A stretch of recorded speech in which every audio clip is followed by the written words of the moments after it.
So मी स्केलचा विचार हा मोठी स्केल करावा किंवा स्केल वाढवावी असा कधीच करत नाही. कारण मला वाटत नाही की तुम्ही आज अचानक एक वाईड अँगल लेन्स लावली डोंगरावरती किंवा क्रेनवरती किंवा हेलिकॉप्टरमध्ये कॅमेरा घेऊन गेला आणि मोठी फ्रेम लावली तर पिक्चर मोठी. मला असं नाही वाटत.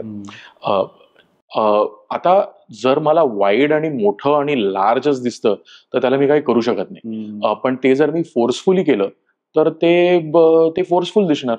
मला बरेच लोक म्हणतात की तानाजी तूने इतनी बडी स्केल पे किया. मला वाटत नाही मी मोठ्या स्केलवरती गेला. कारण मला अजिबातच असं वाटत नाही की Tanaji is a out of proportion scale. Correct. कारण मला असं वाटतं की आमचा राजा कसा होता, आमचा सुभेदार कसा होता, तर आमचा राजा एवढा मोठा होता. आमचा राजा एक लार्जर देन लाईफ भयंकर मोठ्या लेवलला काम करणारा, जो इतक्या गडांचा जो आमच्या अख्ख्या प्रदेशाचा जो जो जो सर्वा होता, तो माणूस किती मोठा असेल. म्हणजे त्यांची किमया, त्यांची झेप आणि त्यांचे विचार, त्यांचं फायनान्शियल प्लॅनिंग हे सगळं आपल्या समजण्याच्या पलीकडे. त्यांचं राहणीमान म्हणजे राजांचे असे काही संदर्भ आहेत की राजांचे जे कपडे होते, ते जे स्वतःची वस्त्र नेसायचे, ते त्यांचे कपडे परदेशात न्यायचे. आता त्या काळामध्ये ट्रेडर्स खूप असायचे आणि सगळे उच्च लेवलच्या अशा गोष्टी आमचा राजा वापरायचा. म्हणजे रायगडावरती दरबाराच्या बाहेर एक फुल साईज मिरर होता, आरसा अख्खा मोठा. आता ते तानाजीमध्ये मी मांडण्याचा प्रयत्न केला की बायकोला ना आरसा हवाय, त्यामुळे ते आरसे सगळे छोटे आहेत. पण राजाकडे आमच्याकडे अख्खा आरसा होता. तो त्यांची. आणि आरसा का होता? आरसा काय शो साठी नव्हता.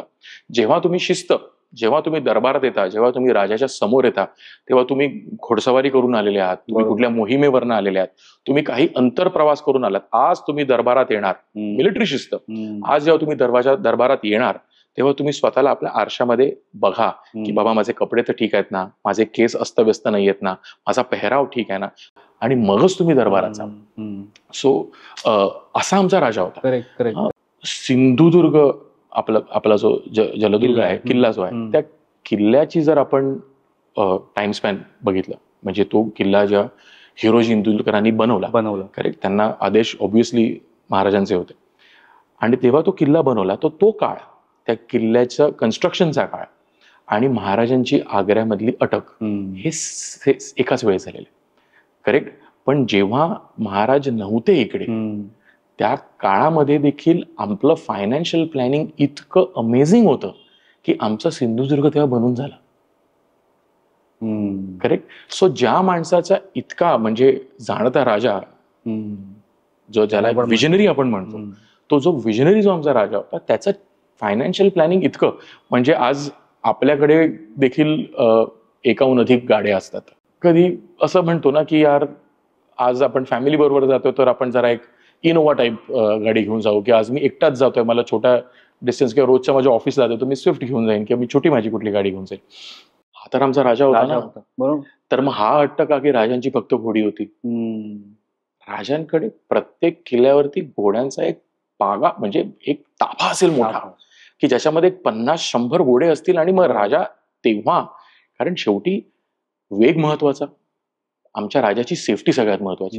तो जो सगळ्यात सुदृढ घोडा तेव्हा असेल ताफ्यामध्ये, त्या सुदृढ घोड्यावरतीच आमचा राजा जाणार. सो हे जो माणूस फायनान्शियल प्लॅनिंग एवढ्या लेवलला करतो, रायगडासारखा इतका मोठा किल्ला बनवतो, म्हणजे पोर्चुगीज जे लेखक आहेत त्यांच्या दस्तावेजामध्ये आपल्याला दिसतं. हे कुठनं आले तर हे ट्रेडर लोक होते, हे व्यापारी लोक जे आपल्याकडे यायचे, त्यांना बोलवलं होतं तिथे राज्याभिषेकाच्या सोहळ्यामध्ये.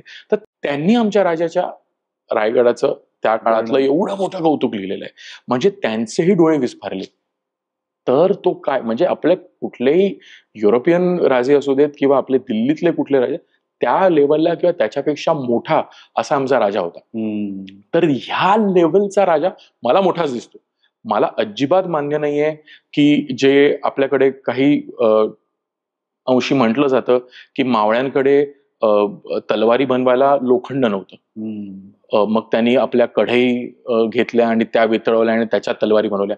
मला वाटतं की राजाचं प्लॅनिंग इतकं वेगळ्या लेवलला असेल महाराजांचं, की त्यांनी आपलं जे आर्मरी आहे, त्यांचं जे शस्त्रागार आहे, त्या शस्त्रागाराचं प्लॅनिंग पण त्याच लेवलला असेल. म्हणजे उगाच हेल्मेट सारखं डोक्यावरती कढई लावून आमचा मराठा योद्धा मावळा असा नव्हता.